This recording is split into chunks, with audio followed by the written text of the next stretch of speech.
আহোঁ যে অহা কাইলৈ আপোনালোকে শুনিছে অলপ সময় আগত মুন্না গুপ্তাই সংবাদ মাধ্যমৰ আগত কৈছে যে অহা 4 বজাত কাইলৈ 4 বজাত পোষ্টমৰ্টেম ৰিপৰ্ট দিব। আমাৰ এতিয়া পোনপটীয়া কথা, যদি ন্যায়িক সাংবিধানিক প্ৰভিজন মতে পোষ্টমৰ্টেম ৰিপৰ্ট ৰাজহুৱা কৰিব পাৰে তেতিয়াহ'লে কৰিব লাগে। যদি সংবিধানৰ বাৰ আছে, ন্যায়পালিকাৰ বাৰ আছে যে এনেকুৱা ধৰণৰ এনকুৱাৰী সম্পূৰ্ণ নোহোৱালৈকে পোষ্টমৰ্টেম ৰিপৰ্ট ৰাজহুৱা কৰিব নোৱাৰি, তেতিয়াহ'লে নালাগে কৰিব।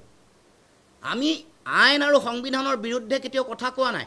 আপোনালোকে ক'ব লাগিব যে দেশৰ ন্যায়পালিকাৰ এইটো প্ৰভিজন মতে এইটো বিধি মতে এখন ৰাজহুৱা কৰিব নোৱাৰি, এখন CID SIT ৰাখিব লাগিব। গোটেই তদন্ত প্ৰক্ৰিয়া সম্পূৰ্ণ হোৱাৰ পাছতহে এইটো আমি ৰাজহুৱা কৰিব পাৰিম। আমাক কওক না, মুন্না গুপ্তাই কওক, মুখ্যমন্ত্ৰীয়ে কওক, মুখ্যমন্ত্ৰীয়ে চব কথাত আহি থাকে। কিন্তু এইটো কথাটো আমাৰ ক্লিয়াৰিফাই নাই কৰা, নকৰি পিনে কিছু সংখ্যক মানুহক তেওঁলোকে কাইলৈ 4টা বজাত তেওঁলোকে দিব খুজিছে, চিভিল ছ'চাইটি বুলি কৈছে। ইতিমধ্যে মুন্না গুপ্তাই আপোনালোকৰ আগত অলপ আগতে আপোনালোকে হয়তো গম পাইছে, সংবাদ মাধ্যম সম্বোধন কৰিছে।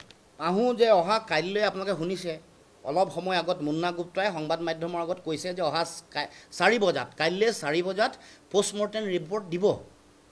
আমাৰ এতিয়া পোনপটীয়া কথা, যদি ন্যায়িক সাংবিধানিক প্ৰভিজন মতে পোষ্টমৰ্টেম ৰিপৰ্ট ৰাজহুৱা কৰিব পাৰে তেতিয়াহ'লে কৰিব লাগে। যদি সংবিধানৰ বাৰ আছে, ন্যায়পালিকাৰ বাৰ আছে যে এনেকুৱা ধৰণৰ এনকুৱাৰী সম্পূৰ্ণ নোহোৱালৈকে পোষ্টমৰ্টেম ৰিপৰ্ট ৰাজহুৱা কৰিব নোৱাৰি, তেতিয়াহ'লে নালাগে কৰিব। আমি আইন আৰু সংবিধানৰ বিৰুদ্ধে কেতিয়াও কথা কোৱা নাই।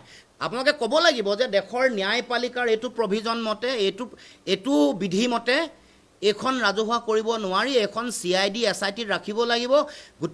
গোটেই তদন্ত প্ৰক্ৰিয়া সম্পূৰ্ণ হোৱাৰ পাছতহে এইটো আমি ৰাজহুৱা কৰিব পাৰিম। আমাক কওক না, মুন্না গুপ্তাই কওক, মুখ্যমন্ত্ৰীয়ে কওক, মুখ্যমন্ত্ৰীয়ে চব কথাত আহি থাকে।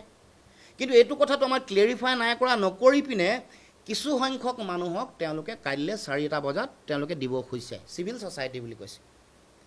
ইতিমধ্যে মুন্না গুপ্তাই আপোনালোকৰ আগত অলপ আগতে আপোনালোকে হয়তো গম পাইছে, সংবাদ মাধ্যম সম্বোধন কৰিছে।